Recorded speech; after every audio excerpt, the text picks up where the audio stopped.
दरअसल आपको बता दें 2024 लोकसभा चुनाव में 370 सीटों के लक्ष्य के मैदान में उतरी भाजपा महाराष्ट्र में इस बार चौंका सकती है। सीटों के लिहाज से महाराष्ट्र यूपी के बाद दूसरा बड़ा राज्य है।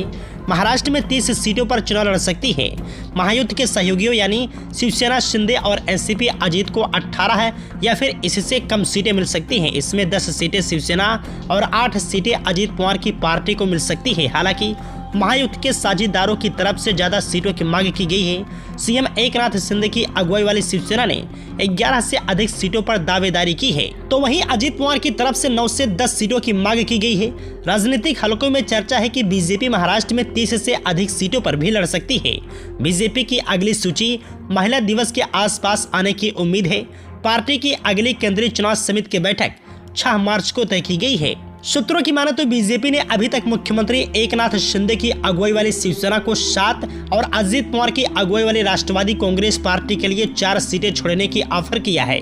बीजेपी ने 195 उम्मीदवारों की पहली सूची में महाराष्ट्र की किसी सीट के प्रत्याशी का ऐलान नहीं किया है।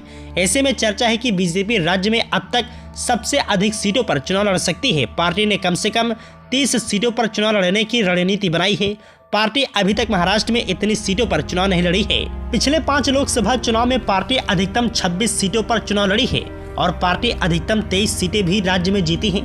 पार्टी ने राज्य में महायुद्ध के साझेदारों के साथ मिलकर 45 सीटें जीतने का लक्ष्य रखा है। बीजेपी ने पिछले लोकसभा चुनाव में शिवसेना के साथ लड़कर राज्य की 41 सीटें जीती थी। 2014 में यही आंकड़ा रहा था।